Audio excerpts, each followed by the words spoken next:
Bonjour et bienvenue sur les plateformes digitales d'Agence Acopa.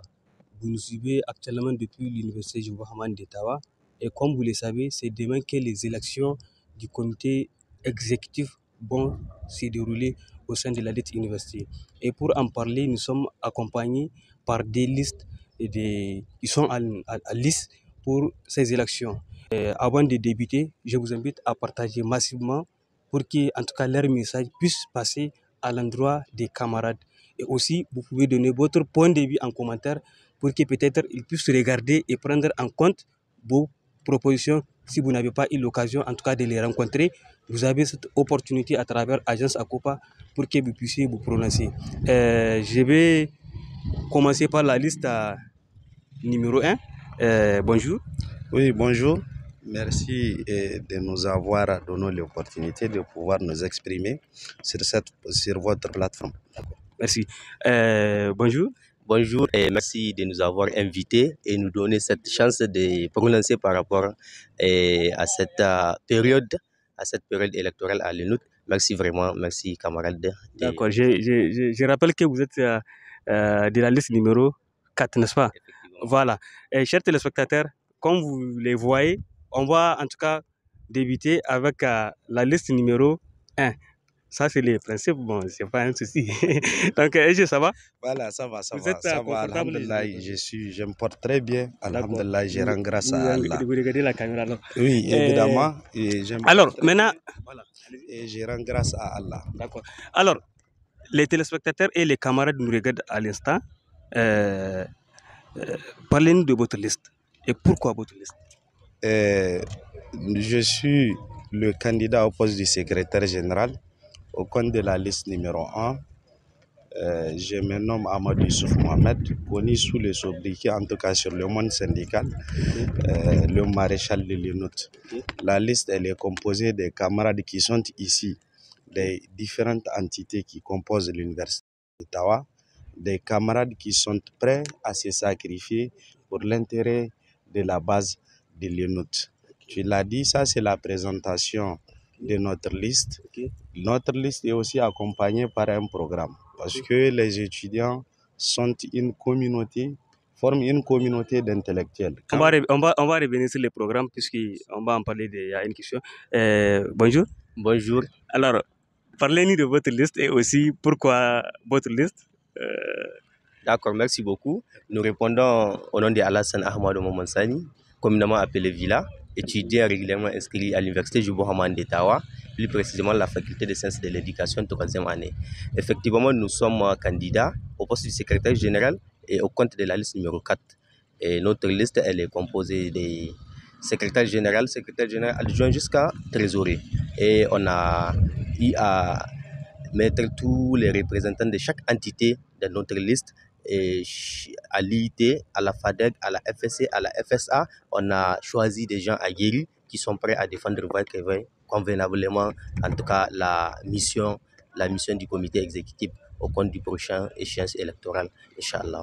Ok, alors, chers téléspectateurs, je rappelle que si vous venez de nous recevoir, vous nous regardez en direct depuis l'Université Jobo Hamani d'Ottawa, où nous faisons un entretien exclusif, en tout cas avec les deux candidats, les deux potentiels ou bien les deux candidats qui sont à liste par rapport aux élections du comité exécutif de l'UNIT qui vont en tout cas se dérouler demain, 18 mars 2024. Monsieur le CG, on va parler nous de votre programme et aussi qu'est-ce qui est de particulier dans votre programme qui peut prendre ou bien qui peut capter l'attention des camarades pour qu'ils puissent en tout cas élire ou bien choisir votre liste. Merci et surtout pour cette question pertinente. Je le disais tantôt, quand on veut représenter une communauté des étudiants, on doit être à mesure de présenter un programme faisable et surtout tenable, un programme qui prend en compte toutes les difficultés, tous les soucis que cette base rencontre quotidiennement. Quand vous prenez le plan académique, le plan social, le plan syndical, le plan culturel et sportif, on a tellement de difficultés ici à l'université Jobo Hamani d'Ottawa. C'est pourquoi notre programme s'inscrit dans la ligne du changement positif ici à l'Université Jubo Hamani d'Ottawa. Je parle du plan académique. Aujourd'hui, à l'Université Jubo Hamani d'Ottawa, il y a des réformes qui ont été appliquées et des réformes qui sont en train de faire des ravages au niveau des étudiants. Ces réformes-là, pour nous, doivent être revues. Parmi il y a des articles dans ces réformes qui doivent nécessairement être revus parce que pour nous, on ne doit pas faire appliquer des réformes qui vont à l'encontre des intérêts de nos camarades. C'est pourquoi nous, une fois élus, nous allons exiger du rectorat, nous allons exiger de l'administration à ce que ces réformes soient revues. Les plans académiques, il y a tellement de questions sur ce plan. Le plan social aussi, aujourd'hui, vous avez remarqué, la bourse de la 3e tranche des vacances de l'année passée ne sont pas encore payées. Alors, quand est-ce qu'on va payer la première tranche de cette année qui tire déjà à sa fin parce que nous sommes pratiquement en fin d'année. La deuxième tranche de cette année, la 3e est la bourse des vacances. Pour vous dire que nous allons nous inscrire dans la ligne de pouvoir exiger nos droits parce que pour nous, on ne doit pas plaider ces droits. Pour ces droits, on ne doit pas caresser l'administration. Pour ces droits, on doit nécessairement exiger à ce que nos droits soient respectés. Il y a aussi le logement. Aujourd'hui, sur les cités, c'est des lits qui sont en train d'être retirés alors qu'il y a des camarades qui sont là, qui dorment à même le sol. Il y a des camarades qui montent des matelas. Il y a tellement de questions. Quand vous prenez aussi les transports, c'est pourquoi nous avons proposé notre liste, la liste du changement, et ensemble, nous allons y arriver. Il y a aussi la question, la motivation première, notre motivation première. On a fait une remarque. Aujourd'hui, il y a 3 couches au sein de l'université. La couche des étudiants, la couche des enseignants et la couche des PAT. On a remarqué que la couche des étudiants est la couche la plus marginalisée. On a appris avec tristesse qu'un chauffeur a pris sa main pour gifler un camarade. Aujourd'hui, je me dis que si un chauffeur peut gifler un camarade, parce que le respect, c'est d'abord à l'interne qu'on doit l'imposer. Il faudrait nécessairement que les dirigeants soient en mesure de pouvoir imposer le respect pour qu'ailleurs nous soyons respectés. Si un chauffeur qui n'a même pas le BSPC peut-être peut prendre sa main pour gifler un camarade. Mais si un chauffeur gifle un camarade, est-ce que vous avez cherché à savoir les raisons? On peut avoir une raison qui peut pousser ce chauffeur à poser cet acte. Merci. Il n'y a aucune raison. Aucune raison n'est valable à ce qu'on prenne sa main pour gifler quelqu'un d'autre. Il faudrait nécessairement, quelle que soit la raison, qu'elle soit réglée de manière diplomatique par le dialogue, mais pas de prendre sa main pour gifler ses camarades. Pour nous, ça encourage les autres aussi à vouloir gifler les camarades. Je l'ai dit, le respect, oui, doit être réciproque. Nous, en tant qu'apprenants, en tant qu'étudiants, on doit respecter les enseignants, les PAT, on doit les respecter. Mais ce respect aussi doit être réciproque. Les enseignants doivent respecter les étudiants, les PAT doivent respecter les étudiants. Je l'ai dit, pour moi, la couche la plus importante de l'université, c'est la couche des étudiants. Parce que sans étudiants, vous ne verrez pas un recteur, vous ne verrez pas des enseignants, vous ne verrez pas des PAT et consorts. Donc c'est notre présence qui conditionne la présence des autres couches qui composent l'université Jubo Hamani d'Ottawa. En tout cas, on a compris votre préoccupation, c'est les étudiants. Pour revenir au niveau de la liste numéro 4, alors, parlez-nous de votre programme. Qu'est-ce que votre programme compose de particulier par rapport aux autres listes? Merci beaucoup, merci camarades de la presse. Effectivement, notre programme est un programme réaliste et réalisable. Okay. Pourquoi on le dit? Parce que vis-à-vis de nos réalisations, vis-à-vis de nos ambitions, vis-à-vis de notre gestion précédente, on a eu à comprendre qu'est-ce qui ne va pas à l'Université Jubo Hamani d'Ottawa, ce qu'il faut réparer, ce qu'il faut envisager et c'est quoi en réalité qui manque auprès des étudiants de l'Université Jubo Hamani d'Ottawa. Raison pour laquelle on a réfléchi avec mon équipe, on a élaboré un programme qui d'ailleurs je l'ai qualifié un programme riche, auquel sur les volets académiques, sur les volets sociaux, sur les volets culturels et sportifs, sur tous les volets, on a réfléchi mûrement pour présenter un programme réaliste. Qu'est-ce que vous pensez ou vous voulez amener comme changement du point de vue académique? Parce que c'est ça la priorité de tous les étudiants. Effectivement, l'académie avant tout. Si nous sommes des étudiants, et les dénominateurs communs qui nous a réunis, c'est l'académie. Et sur le plan académique, surtout sur la réforme qui fait du bruit, auquel le comité exécutif a été mis devant le fait accompli. Le comité exécutif dernier, moi je dis, nous allons faire en sorte qu'il y ait un autre conseil pour non seulement pas changer les curricula ou bien changer la réforme, non, apporter des modifications parce que le curricula a ses avantages tout comme a ses désavantages. Donc, ses inconvénients, effectivement. Donc, nous allons exiger un autre conseil pour que, même s'il le faut, qu'ils modifient leur texte pour que les comités exécutifs prennent part au conseil. Comme que le comité exécutif n'a pas l'habitude de prendre part au conseil de l'université, ce sont les délégations qui prennent part et c'est avec eux qu'on prend des décisions. Malheureusement, avec les délégations, on a eu à prendre une décision qui les étudiants sont marginalisés du point de vue académique. Nous allons faire en sorte que ces comités exécutifs-là, qu'ils soient inscrits dans leur texte, qu'ils soient présents au niveau du conseil, ou bien on fera en sorte que les délégations, avant d'aller au conseil, qu'ils aient une idée commune pour défendre vaille que vaille les étudiants de l'université. Alors parlez-nous du volet social, parce que quand on sait, quand souvent les étudiants nous rapportent les conditions de vie sur les cités, qu'est-ce que vous voulez amener comme nouveau du point de vue social, mais aussi et surtout la restauration? D'accord, merci beaucoup. Sur la restauration, nous avons un programme qui est là, de changement de qualité des plats, d'augmenter aussi la quantité des plats, surtout exiger surtout la qualité des plats. Parce qu'aujourd'hui, les plats, certes, on a eu à faire ce qu'on a eu à faire avec notre programme de cette année. On va amener beaucoup de changements sur les plats. Et pour les logements? Pour le logement, effectivement, nous sommes en train, en tant que comité exécutif en gestion courante, en train de réfléchir sur comment mettre tout étudiant qui est inscrit régulièrement à l'Université d'Ottawa et qui a effectué effectivement son dépôt de dossier des chambres pour qu'on le mette dans son droit, qu'il puisse avoir un matelas, qu'il puisse avoir un lit, qu'il puisse avoir tous les kits possibles. Vous avez dit que vous êtes en train de réfléchir, alors que dans un programme, on écrit ce qu'on va indiquer. Est-ce que c'est inscrit dans votre programme ou bien c'est... Effectivement, c'est inscrit dans notre programme. Quand on dit réfléchir, la gestion de début jusqu'à la fin, les réflexions continuent, surtout avec patience et détermination. Donc, notre programme, il est réaliste. Au-delà de ces programmes, on a imaginé beaucoup de choses. Et au-delà de ces programmes, on estime faire plus. Raison pour laquelle on dit, on réfléchit.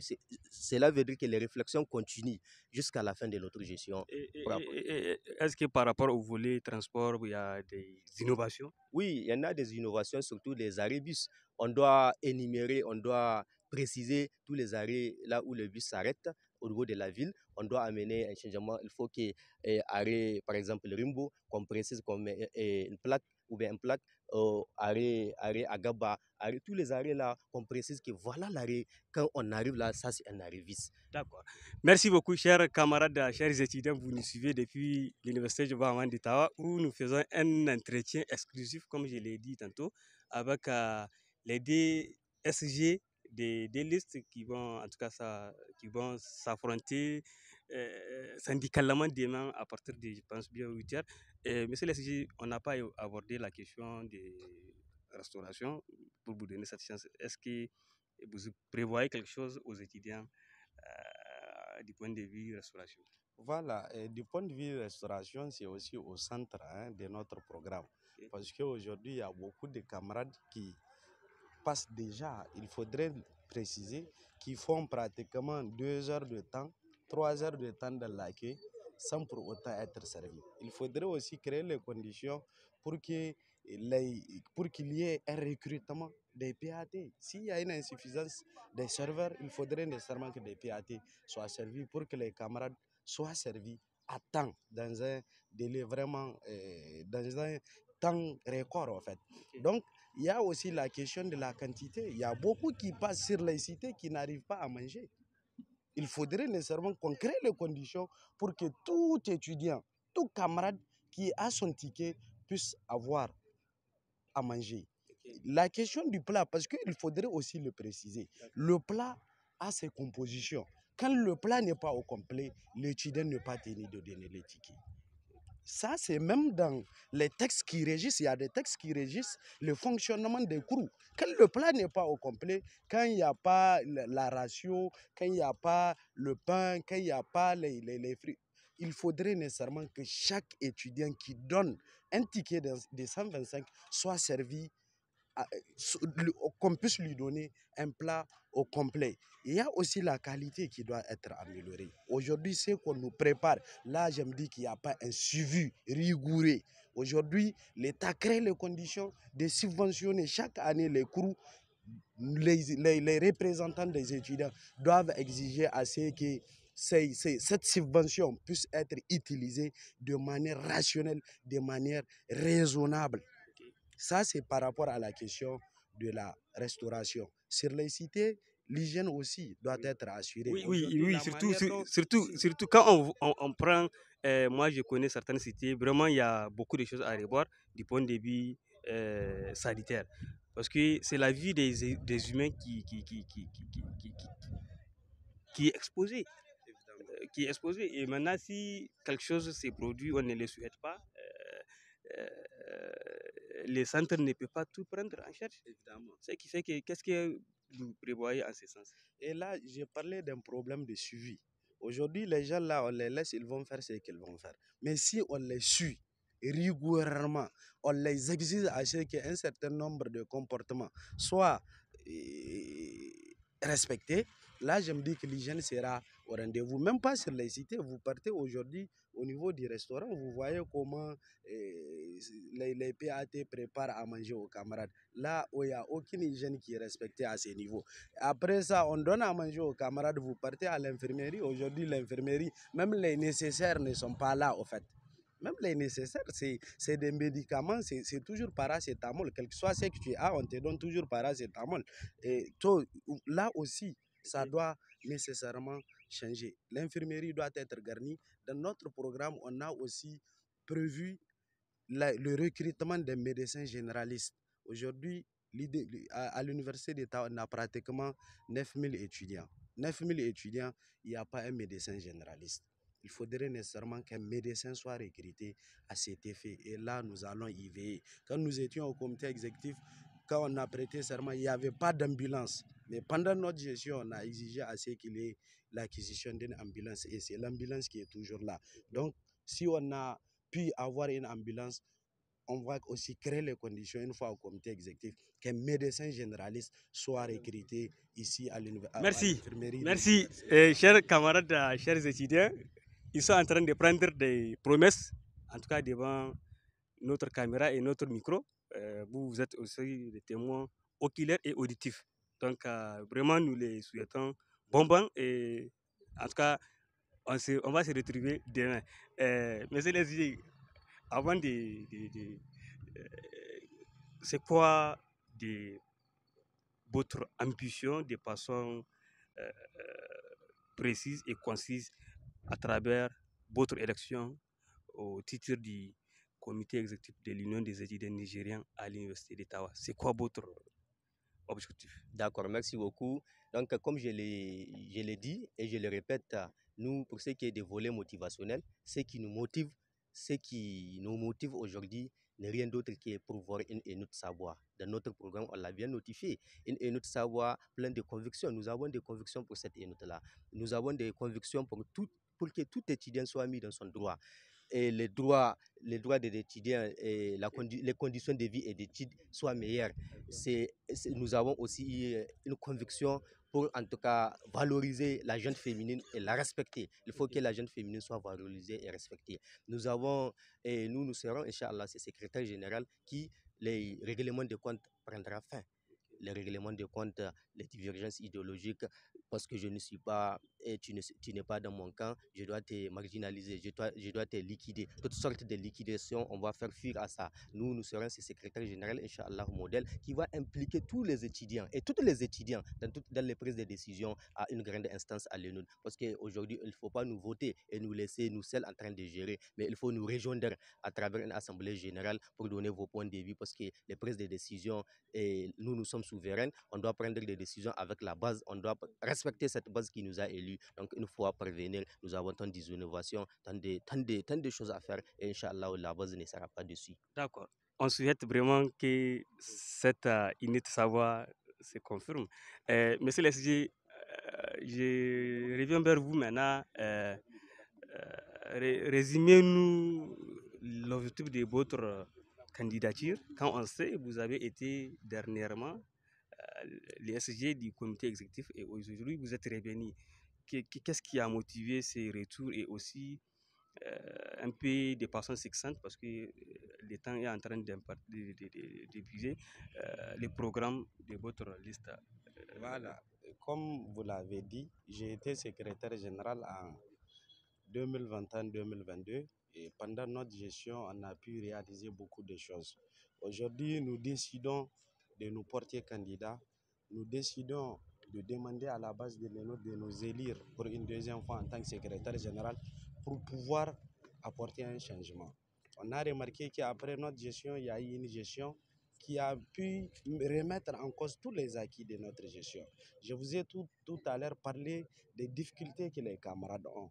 Il faudrait nécessairement des hommes qui ont assez d'expérience. Nous avons une expérience en tant que secrétaire général. On a dirigé cette section et nous estimons être en mesure aussi de pouvoir redresser. J'ai dit que l'INUT est à terre sur tous les plans.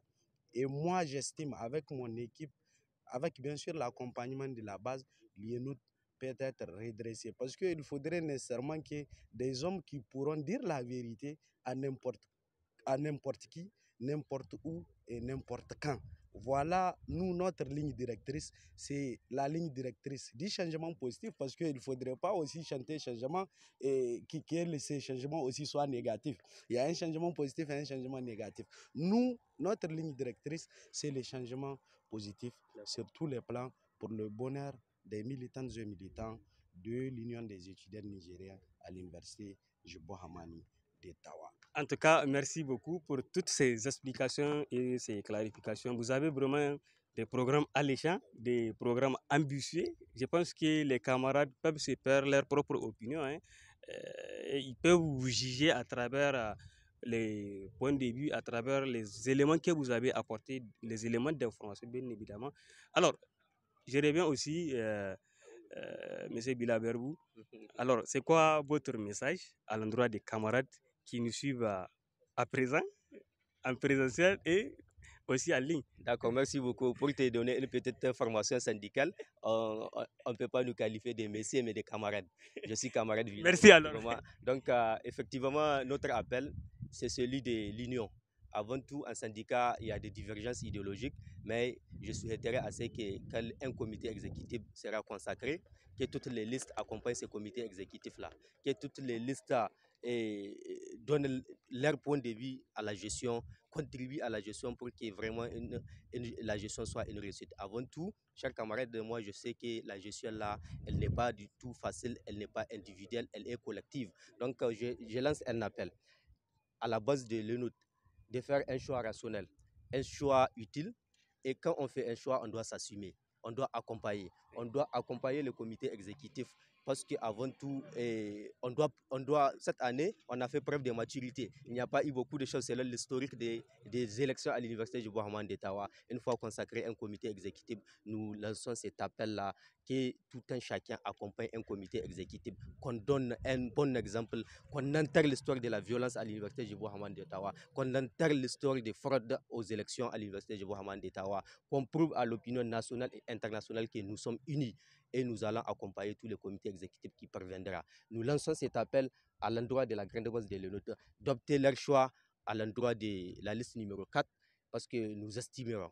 Parce que nous, on fait que gérer des postes de responsabilité depuis collège, lycée et jusqu'ici à l'université d'Ottawa. Ces expériences vont nous permettre de réaliser beaucoup de choses, de concrétiser beaucoup de choses dans la gestion. Et si la base nous place ou bien nous placera sa confiance, elle verra, Inch'Allah, de quoi nous sommes capables et elle ne sera jamais déçue. Merci beaucoup. Alors, Maréchal, camarade, alors, c'est quoi votre message? Voilà, mon message, c'est un message d'unité. Oui, nous sommes dans une période de mobilisation. Demain, ces élections. Il faudrait nécessairement que les camarades ne puissent pas perdre de vue cette unité là qui doit régner au sein de notre cadre organisationnel. Quel que soit ton bord syndical, quelle que soit ton idéologie syndicale, nous resterons et demeurons comme étant des camarades, des jeunes qui doivent s'entraider. Donc, il faudrait nécessairement que cette période de mobilisation puisse être faite dans le respect de l'autre, dans le respect de l'idéologie de l'autre, et aussi demain d'appeler les camarades de venir massivement dans le calme porter leur choix sur la liste numéro 1. Je l'ai dit, c'est la liste du changement. Je l'ai dit, c'est pourquoi nous nous portons aujourd'hui candidats. C'est pour pouvoir apporter ces changements. Et nous savons parfaitement que cette base a besoin du changement. Nous savons parfaitement que cette base a besoin d'être représentée des hommes qui exigent, pas des hommes qui caressent. Nous savons parfaitement que cette base en a marre d'un désordre syndical. Nous savons parfaitement que cette base a envie de voir les hommes de la liste numéro 1 au comité exécutif. Et cela ne serait possible qu'avec son accompagnement constant, demain de sortir dans le calme, je l'ai dit, dans le respect de l'autre, pour venir porter leur voix respective sur la liste numéro 1, qui est la liste du changement positif ici à l'Université Jubo Hamani d'Ottawa. D'accord. Alors, chers camarades, on sait pertinemment, souvent quand il y a des élections, les camarades l'ont bien rappelé. Vous êtes à plus de 1000 étudiants, 9000 étudiants autant pour moi. Donc, quand on ne retrouve pas plus de 50% du taux de participation, donc c'est votre faute. Donc, sortez massivement pour choisir des responsables, en tout cas, qui vont vous diriger. Nous sommes actuellement suivis par beaucoup de camarades. On va donner à des camarades la parole pour qu'ils nous donnent leur pronostic, pas du point de vue syndical, mais du point de vue image, communication et consorts. Je prends qui? Qui veut parler? Alors, un instant. Ça va? Ça va, vous allez bien? Présentez-vous. Ouais, moi je me présente au nom de Laoli Ali Aboukar, et étudiant règlement inscrit à l'université Jubo Hamani d'Ottawa, plus précisément à la faculté de droit, d'économie et de gestion, filière droit des Amani. Ok. Est-ce que vous avez suivi tous les programmes des Catalystes? Oui, on a suivi tous les programmes des Catalystes. On a tant écouté et tant lire tous les programmes. Et ce sont des programmes qui étaient riches.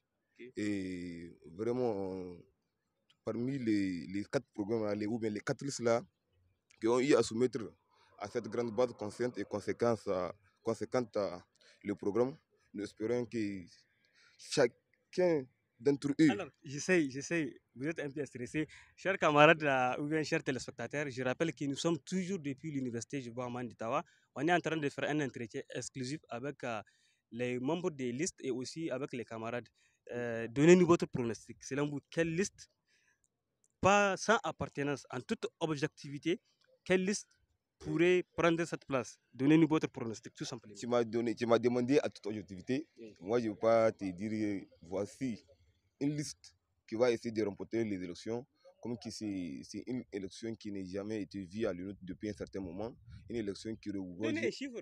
Il y a 4 listes, il faut donner hasardement. Non, moi, j'ai une appartenance syndicale, donc c'est bien normal. Quand je donne, les gens ne croient pas à moi. Mais moi, j'appelle tout simplement les camarades à sortir les lundis, voter à opter leur choix, c'est tout. D'accord. Ouais. Ici, est-ce qu'il y a quelqu'un qui n'a pas une appartenance syndicale? On veut faire des pronostics. Hein? Vous n'avez pas l'appartenance?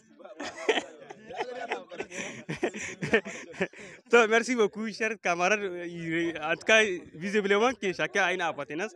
Donc, on s'est dit à très bientôt. En tout cas, on est en train de prendre des dispositions pour vous amener les 2 autres listes pour qu'on échange aussi sur leur programme et sur leur objectif par rapport à ces élections qui vont se dérouler demain, tous les matins, Inch'Allah. Donc, on s'est dit à très bientôt et partagez au maximum pour que tous les étudiants de l'Université Jubo Hamani d'Ottawa puissent regarder cet entretien exclusif et aussi tous les étudiants du Niger puissent regarder ça. Donc, merci. C'est bon?